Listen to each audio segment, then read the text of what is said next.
Welcome back, everyone. Today's video takes us on a tour of the villas at Disney's Grand Californian Hotel and Spa at the Disneyland Resort. Maybe some of you will not be interested, but somebody will be.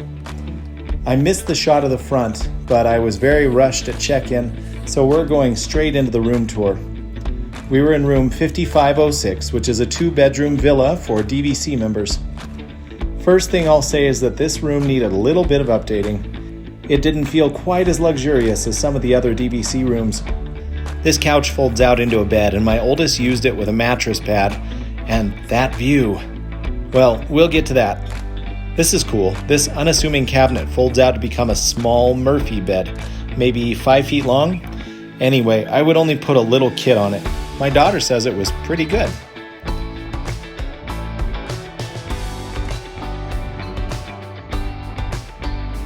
This room boasted 3 full bathrooms, this one off the living room / kitchen area.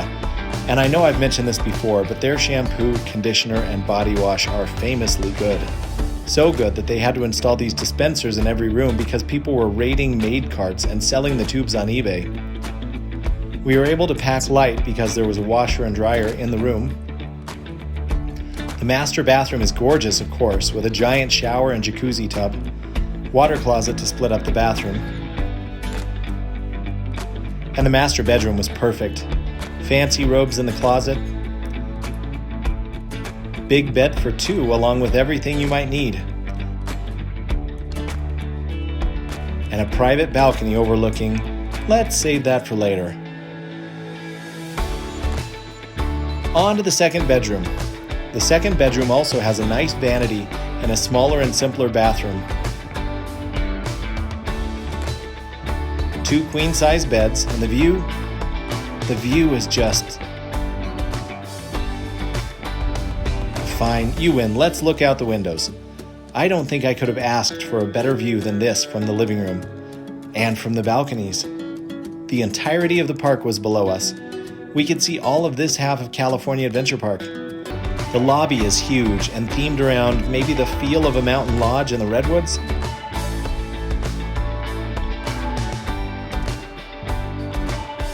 But no matter which angle you pick, every view is dominated by that grand hearth.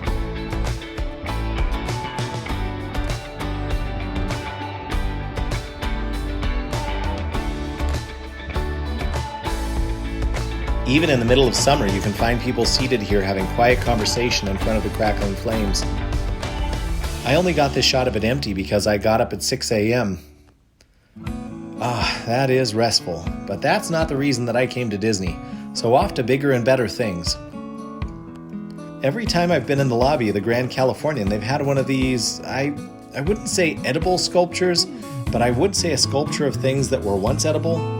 This one was of a scene from Coco showing Miguel and the stray that was more than he seemed. Everywhere you go, they have comfortable seating areas, usually around fires. They lean hard into the mountain lodge theme. The gift shop has the usual Disney things, but also features a few exclusive products to the Grand Californian. There is normally a piano player seated here to entertain guests, but they often also have a live group like this amazing mariachi band.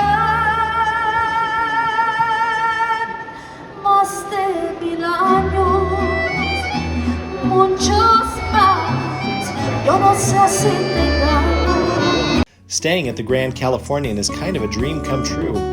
You see it from the park and you know that some people are staying there and can just walk straight from the park to their hotel. But I kind of love it here. My daughter was very proud to find these 2 hidden Mickeys on the rugs in the hallways of the Grand Californian. Look for the red berries. 1 and 2. But somehow she missed this giant Chip and Dale. During my exploration, I noticed that some designer really liked the ceramic bird statuettes. But let's move away from this horrifying view to better things. More outdoor seating areas. It's almost like they want you to relax and enjoy yourself while you're here. Want to play ping pong on a hardwood table? Want to sit around in the sunshine with a drink while looking down on the pool? They have you covered. This is one of 3 pools on the resort. My wife said the pool was nice, but didn't stand out in her mind in any way. Some of the other Disney Vacation Club pools have zero entry, where the water starts at a smooth beach-like incline, or splash pads, and this had neither. My daughter went on the water slide twice and said it was pretty good. Yes, that's how she describes everything that she likes. Besides the pools, there are hot tubs and comfortable cushioned deck chairs, and every time you go in, you get a bracelet to show that you're allowed to be there. Incidentally, the bracelet has a QR code printed on it, so you can go straight to the menu and have somebody bring you a drink or food while you watch your family swim. As you saw in my last video, I injured my toe, and while I won't go into details, I didn't feel it was hygienic to go in the water with my toe in that condition.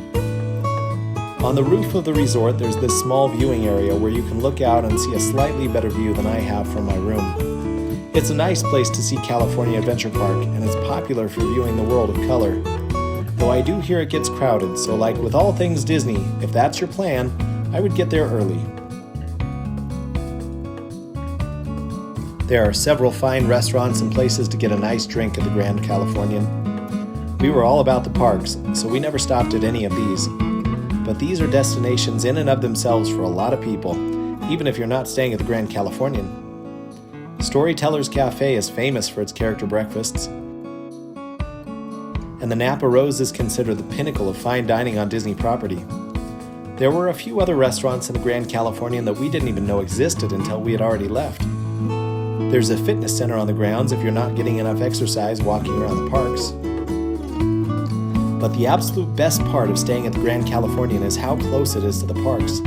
They have a small security line, and then you're right there in downtown Disney with all its shops and restaurants, and just a few minutes one way to get to the parks, or a few minutes walk in the other direction to ride the monorail, and you'll end up in Disneyland at Tomorrowland, right over the Finding Nemo submarine voyage. Or a different security line, and you're right there in California Adventure Park. For the first time, we got to use this entrance, and look where we are. We are coming out right next to Grizzly River Run. So exciting. You'll see that I'm just passing Soarin' over Soarin' around the world. And here's the best part.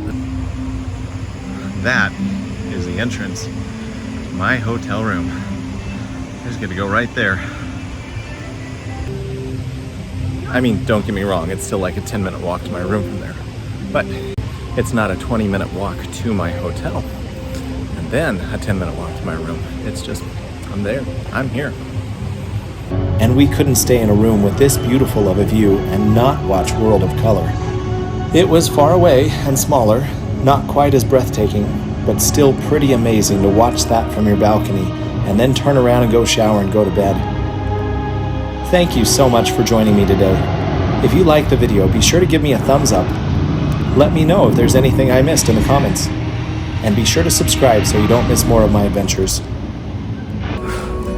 Whew, we had a day. As you can see, I'm a little disheveled. It's all the sweat, I think. Side note, you have to open the doors, the sliding glass doors, at the Grand Californian using the force. I'm pretty sure it's a rule.